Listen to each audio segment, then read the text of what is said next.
Kody Brown sat stiff in his chair, jaw clenched, eyes scanning the faces he once considered family. Across the aisle, Christine and Janelle spoke in hushed tones to their lawyers, their faces a blend of tiredness and defiance. The judge removed his reading glasses, gazed down at the file marked Coyote Pass, civil dispute, case San Sinarbay AZ, and spoke 6 words that upended everything. Yeah, let's start.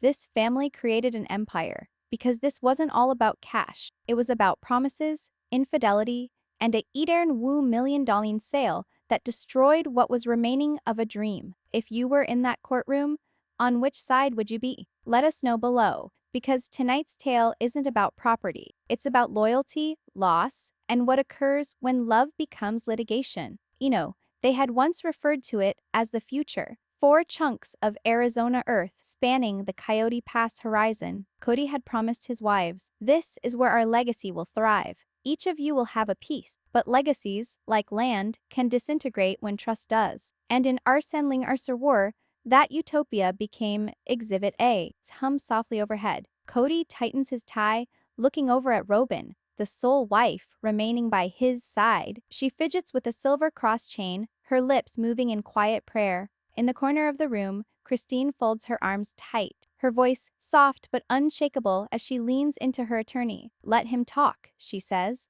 "Let him tell everyone how it just happened." The judge nods. "Mr. Brown, go ahead." Kody clears his throat, that familiar half-smile that danced on his face all those years ago, on TV. The very same one. "Your Honor," he begins, "this was never going to be a suit. This was family affairs, done behind closed doors. I did not lie to anyone. The sale was mutual." A murmur runs through the room. Christine's jaw clenches. Janelle gasps, whispering, "Mutual decision? He didn't even notify us until it's sold." The attorney advances. "Your Honor, my clients, Mrs. Christine Woolley and Mrs. Janelle Brown, claim the Coyote Pass sale was completed without their knowledge. They maintain money from the Idern Wu $1 million sale was only given to Kody and his rightful wife, Robyn Brown." A hush. Even the reporters stop typing. Kody leans back, forcing a chuckle. "They had their chance," he mutters. The judge raises an eyebrow. "Mr. Brown, you'll speak when asked." The tension crackles in the air, the kind that comes before a storm no one can stop.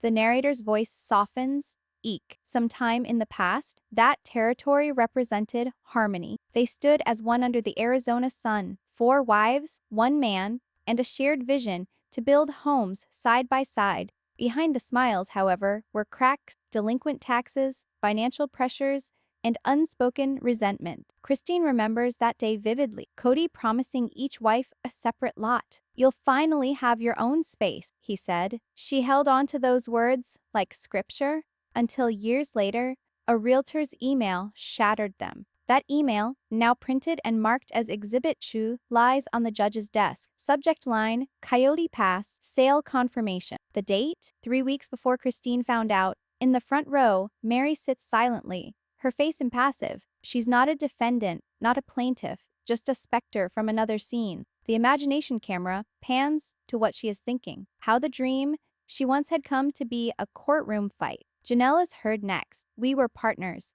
Emotionally, spiritually, and financially. But when that property sold, we were deleted from the narrative." Her attorney chimes in. "My client spent more than Urbeck Lynn development expenses and never got paid." "We'll demonstrate that tonight," Kody shifts, raising his voice. "There was no erasure. The property was in my name for tax reasons. Everyone understood that." Christine's eyes flash. "No, Kody.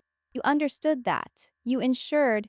You understood everything. Sometimes betrayal isn't from strangers. It's from the ones who used to promise forever." The judge demands order. "Enough. We'll review financial statements and deeds tomorrow morning. Until that time, both sides are under confidence." Kody scowls at Christine and Janelle as the gavel comes down. The sound rings, sharp, conclusive, like the slamming of a door they all once passed through together.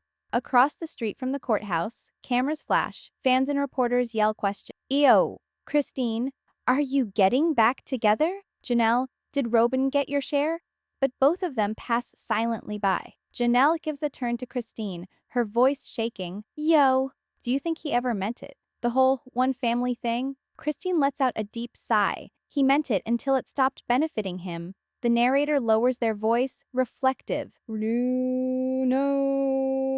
For the first time, the sister wives weren't battling for love or spirituality or family cohesion. They were battling for evidence. Evidence that what they created counted, that their decades of devotion weren't the writing on a television page. And for Kody, this wasn't about fairness, it was about control, losing control of his reputation, his legacy, and perhaps his remaining standing marriage. And the further down the truth is buried, the louder it resounds when it finally emerges. With dusk descending on the courthouse, Christine stands by herself by the parking lot, observing Arizona's sky dissolve into copper red. She mutters to herself, "He can have the land. I just want my truth." The camera holds on her face, bathed in sunlight from the setting sun. Her reflection dances in a window of a car, half shadowed, half lit. The courthouse buzzes like a pressure cooker. The next morning, cameras assemble on the steps. Microphones lean in to catch every murmur. Inside, Kody adjusts his suit and grumbles to Robyn. They've got nothing. But on the prosecution's table, there lies an envelope, thick, sealed, stamped confidential bank records. What remains unknown is that one signature, one transfer, and one surprise witness will ignite the peace he's holding on to. The judge enters. Court is now in session. The gallery hushes, aside from the soft scratch of reporter's pencil. Christine looks over at Janelle. Both of them know today will determine everything. Their attorney stands. "Your Honor, the plaintiffs call Mr. Ethan Collins, financial advisor to the Brown Family Trust." A man in his mid-40s stands forth, nervous but firm. He glances back and forth between Kody and the files he holds. "Mr. Collins," the lawyer starts, "you were retained to oversee the Coyote Pass fund transfers in March. Arsene Ling Arserwar?" "Yes, ma'am. Tell me what you discovered." He clears his throat. "I was instructed each wife's investment would be paid back after the sale. But when the funds cleared, the payment went to an individual account." The lawyer leans forward. "Whose account?" "Robyn Brown's sole beneficiary." Gasps circulate through the courtroom. Robyn's hand flies to her mouth. Kody rises on his feet. "That's a lie. It went through me. Joint management." The judge bangs the gavel. "Sit down, Mr. Brown." Even the air appears to take a deep breath. Truth is heavy, and it's finally coming crashing down. Christine releases her breath, trembling between vindication and heartbreak. Janelle's eyes shine. "So all of it, every cent, went there?" Collins nods. "Yes. Edirn Wove million non, minus fees." The defense panics. Kody's attorney, a serious-looking man in navy, moves forward. "Your Honor, this witness is incorrect. Money was combined for family use. Mr. Brown and Mrs. Brown planned distribution subsequently." The judge furrows an eyebrow. "You have records?" "Not currently." Christine leans over to her lawyer. "Ask him about the secondary account." The lawyer nods. "Mr. Collins, did you see any suspicious secondary transfers?" He pauses, then picks up another page. "Yes, ma'am. 48 hours after the initial deposit, there was a transfer of low dollars being wired into a private account titled Kody Enterprises LLC. That account has only one authorized user. Who?" He swallows hard. "Kody W. Brown." Robyn's head twists around. "Kody?" she whispers, her voice breaking. Kody's face goes white. "That money was to cover property tax. This is being taken out of context. But once you describe money, you can't describe trust." The judge rings the recess bell. Reporters burst into a chatter. Cameras pop. Christine exits into the hallway, hands clasped to her face. "He did it again," she mumbles. Janelle places a gentle touch on her shoulder. "We'll prove it." "We just did." Robyn remains in her seat, trembling. For years, she defined loyalty as silent. Now, silence is guilty. When court resumes, the attorney for the plaintiffs summons yet another witness. Unlisted, unexpected. The plaintiffs call Ms. Meri Brown. All heads swivel. Kody's mouth gapes. "Meri, no, she's not. But she is already proceeding forward, unfazed, collected, resolute. She is sworn in." "Mrs. Brown," the lawyer begins softly. "Why now come forward?" Meri glares at Kody. "Because I've seen this family implode with everyone denying that it was about money. But it always was. I have emails, receipts, and a recording." The crowd murmurs a third time. The judge scowls. Proceed slowly, Miss Ness. Brown. She removes a USB drive from her handbag. This was taped at a family meeting a week prior to the sale. Kody told me, and I'm quoting, once it sells, I'll move it into Robyn's name. Easier to keep it safe. Never once did he say shared. Kody bangs his hand on the table. That was taken out of context. Christine's lawyer goes about plugging in the drive matter-of-factly. Speakers sputter, and Kody's voice reverberates throughout the courtroom. I know, I'll take care of it, okay? The land, the money, it's all in one place. The others we'll see later. The playback stops. Quiet. The eyes of the jury stay on him, some disbelieving, others in respectful sympathy. Sometimes the loudest proof is the voice you didn't think would ever speak again. Meri returns to the stand, her eyes glassy but resolute. Robyn's tears finally flow. "Why didn't you tell me?" she whispers. Kody doesn't reply. His fingers tap the table, a panic beat he can't conceal. The narrator's voice changes, contemplative. For a decade and a half, Kody Brown constructed his empire on harmony. But harmony without balance is a foundation without a floor. And when wealth was used as the cement, each falsehood widened the cracks more. As the session comes to a close, the judge states, "Tomorrow we consider bank authorizations and final closing arguments." Court adjourned. The gavel slaps down once more, swinging louder this time, shaking with portent. Outside, storm clouds blanket Flagstaff's horizon. Journalists yell question. "Meri, why did you take the stand?" "Way?" she responds in a quiet voice, "Because I couldn't let them fight Phantom when the truth was real." Christine and Janelle share a look, half relief, half dread. They've won today's battle, but the war's far from over. The narrator lowers their voice. In this family, every truth costs someone their peace. And tomorrow, the real numbers and the real betrayals will come to light. But the scariest part of truth isn't when it's revealed, it's when it's recorded forever. When truth comes into the room, it doesn't knock, it bursts through walls. The third day of court was supposed to be about sorrow, but as Christine Brown testified on the witness stand and felt heartbreak, cameras zoomed in tight, the audience held its breath, and even Kody seemed smaller than his usual self, because the battle for justice is a mirror. And what you see looking back at you is all that you lost. You lost. The courtroom is colder today. Rain pounds lightly against the Coquino County courthouse windows, the gray light cutting through the blinds. Christine fiddles with the microphone in front of her, her hands shaking a little. She's not only here to testify, she's here to regain her dignity. The attorney smiles warmly. "Mrs. Woolley, Christine, describe for the court what Coyote Pass was like to you." Christine's eyes dart between the jury and Kody. "It was going to be our place.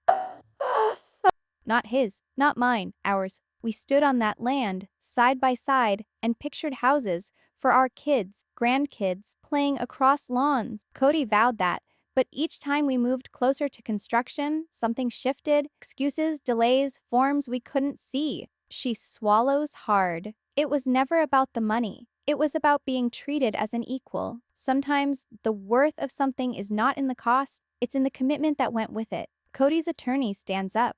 "Mrs. Woolley, you voluntarily left the family. Didn't you waive your interest in all community property?" Christine doesn't blink. "No, I left the marriage, not the memories, not the money I helped bring in, and certainly not the truth." The lawyer smirks. "So this is revenge?" Christine moves in closer to the mic. "No, this is accountability." Her voice cuts through the air, steady but deadly. The gallery buzzes again, even Robyn drops her eyes. The narrator's tone drops to low and cinematic. There's a rhythm in every courtroom, the ascent of truth, the descent of denial. But today, it wasn't the lawyers dictating the beat. Today, it was Christine. Every word was like decades of quiet, finally unspoken. The plaintiff's lawyer produces an enlarged photograph, the original Coyote Pass map. Each wife's plot plotted in color. Christine's lot, noted in yellow, has one handwritten inscription in Kody's handwriting, "Future uncertain." Christine glances at it and shakily exhales. "That's when I realized," she says. "He never intended to complete this with us all." Cue. The judge moves forward. "Mrs. Woolley, did you talk to Mr. Brown at that point?" "Yes, Your Honor. I told him straight out why my name wasn't on the deed." Kody cuts in. "Because you walked out, you made your decision." Christine slowly turns her head, her voice unshakable. No, Kody, you went first. Wounds don't always bleed, they resonate. The courtroom becomes charged. Rain pounds louder. The judge tells Kody to be still. But he can't. He rises again, feeling overpowering emotion breach the wall of his armor. You all think you know me. You don't. I attempted to keep a family intact while everyone else was ready to give up.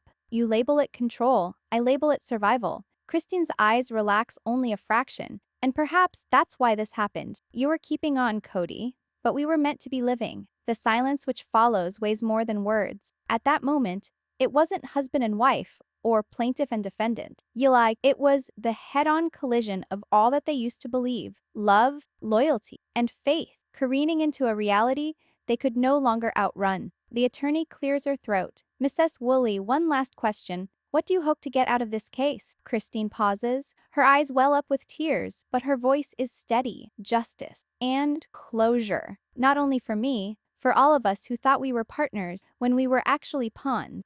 She descends from the stand slowly. Even a few of the members of the jury shed tears. Robyn whispers something to Kody, but he shakes her off. Don't, he mutters. They've already decided who the villain is. The judge calls for a 10-minute recess. Kody storms into the hallway, where cameras swarm. You think this is about greed? He yells. They walked away. I'm the one who stayed. Inside, Robyn sits alone, wiping away her tears. Meri sits with her in silence. You knew, didn't you? Meri asks softly. Robyn shakes her head. Not like this. Not this deep. Meri puts a hand on her shoulder. Then perhaps it is time to tell them what you do. No. Robyn raises her eyes in shock. You want me to testify? Meri nods. I think you already have. Because sometimes silence is guilt, and confession is freedom. Tame.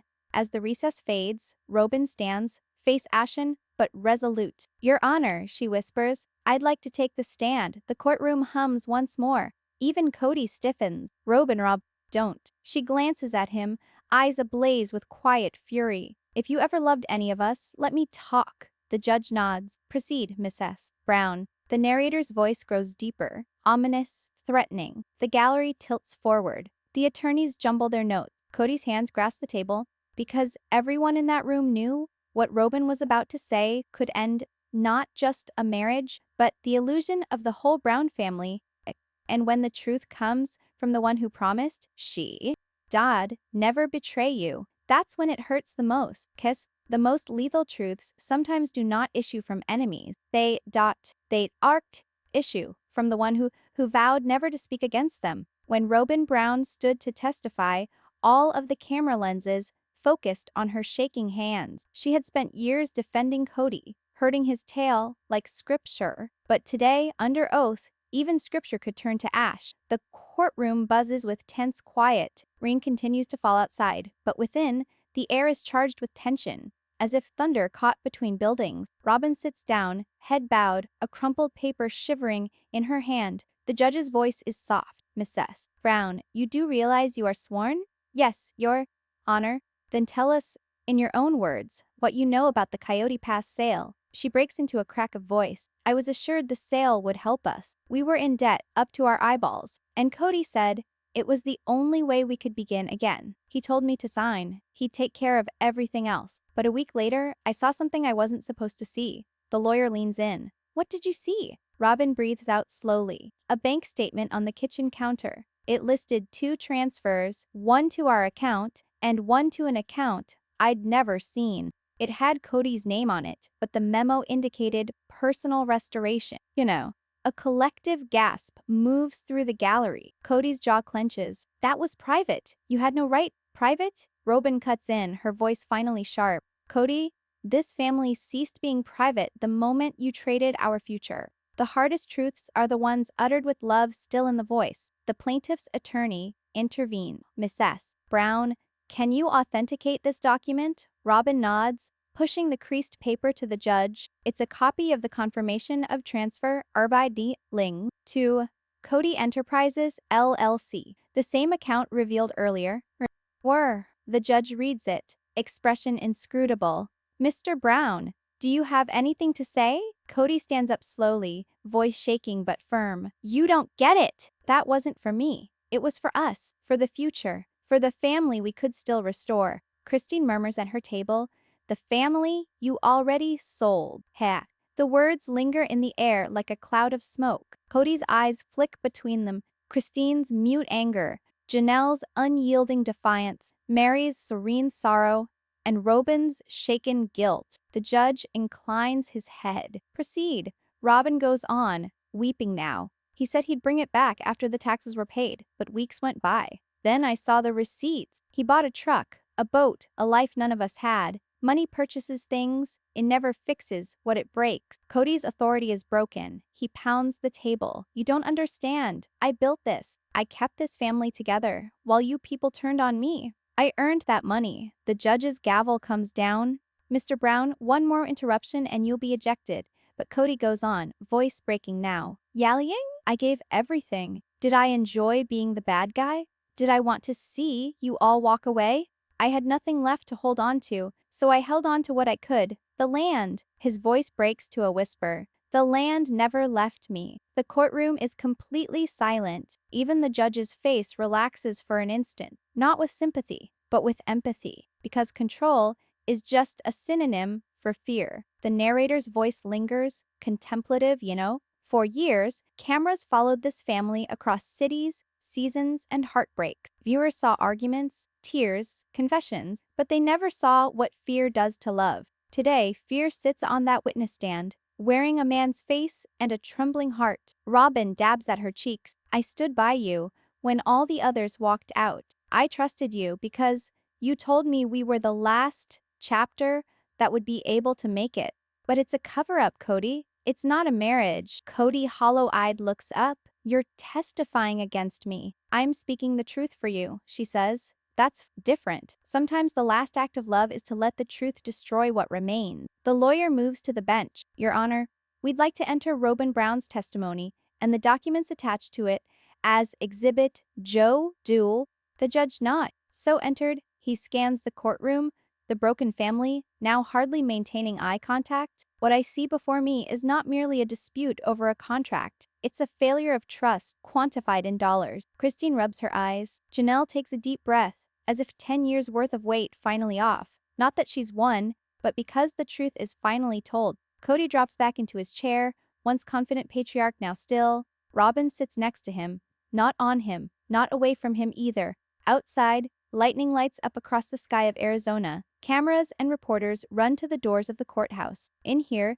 the narrator's voice changes one last time, low and serious. Kana? Sometimes endings do not burst, they wear down. And when they are lost, all they leave are signatures on paper and reminders of vows no one recalls taking. Truth does not wreck families, it uncovers who was ready to lie for keeping them intact. As the judge excuses himself for the day, Kody whispers croakily to his attorney, "Can we settle?" But Christine, overhearing him from where she stands across the room, responds softly, "No, Kody, we don't settle truth." The camera remains on his face, eyes bloodshot, mouth clenched, the burden of his own decisions finally broken. Robyn rises, moves slowly past him, and pauses only long enough to utter, "I hope you find peace in the one thing you couldn't purchase, forgiveness." She departs the room, and Kody does not move. All stories finish similarly, with silence following the verdict. In the morning of reckoning, the courthouse doors groan open like confessional.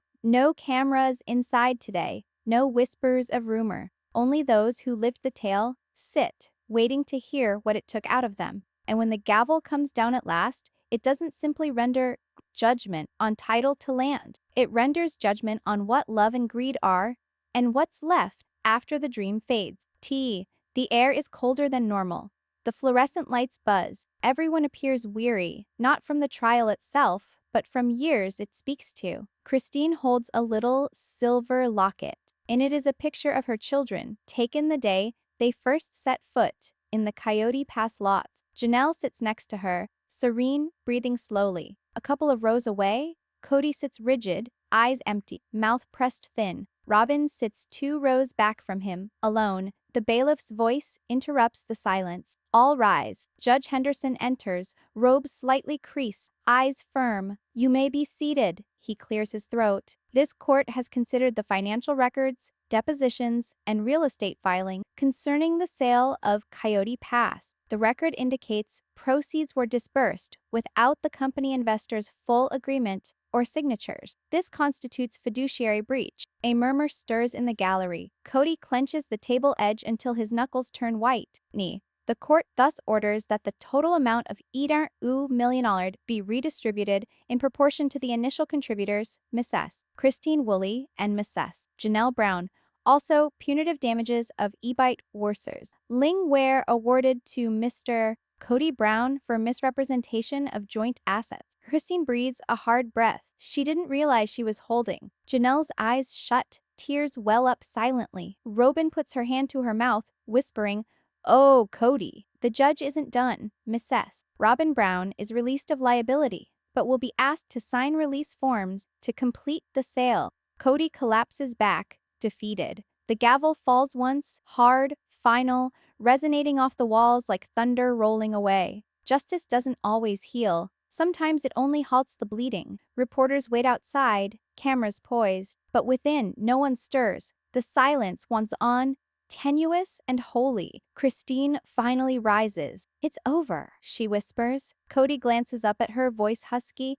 "Was this what you wanted?" Christine shudders. "No. What I wanted died on that land years ago." He attempts to speak, but the words never materialize. For the first time in decades, Kody Brown is speechless. The narrator's voice turns gentle. It's odd seeing a man understand the tale he composed no longer belongs to him. For years, he controlled it. 4 wives, 1 vision, infinite chapters of domination. But in this final chapter, the pen slipped out of his hand. Outside the courthouse, the sun peeks through the gray of the Arizona sky. Reporters surge forward, microphones flashing. "Christine, how do you feel?" She smiles weakly. "Lighter, Janelle. Any message for Kody?" She gazes out at the horizon. "I hope he understands that land means nothing if you lose the people who were supposed to walk it with you. Freedom isn't walking away.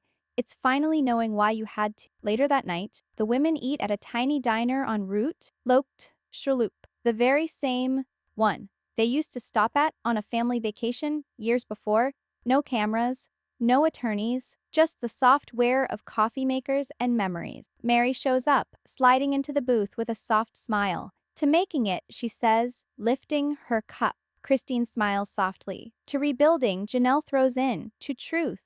No matter the pain, they clink cups." A fleeting calm, delicate, but genuine. Meanwhile, Robyn drives alone through the deserted streets of Flagstaff. The radio quietly hums and plays an old song they used to dance to. She stops by the vacant Coyote Pass gate. Now only a sign, dust, and quiet. She gets out, wind whipping her hair. She kneels down, lays her hand on the parched ground, and says softly, "You were supposed to be home." Then she rises, goes back to her car, and doesn't glance back. Some dreams should not be lived, but learned from. The narrator's tone becomes deeper, reflective, and soft. Ultimately, the land that was supposed to bring them together was the very thing that told them who they really were. Christine found comfort in honesty. Janelle found power in autonomy. Meri found mercy in candor. Robyn found herself among the rubble of loyalty. And Kody, he found silence, the silence that results when there's no one to disagree with. Months on, drone video weeps over Coyote Pass, empty, still, taken back by desert breeze. A tiny real estate sign creaks in the wind. The camera zooms out to the horizon as the narrator reads, "Sometimes a judgment isn't an end, it's a mirror. It reflects the cost of promises, the burden of silence, and the liberty only truth can purchase." And if you listen real close, under the wind, you can almost still hear them whisperin'. 4 women who finally discovered the firmest footing isn't land. It's releasing. Do you believe justice was really served? Or did everyone lose something too immense to quantify? Let me know in the comments below.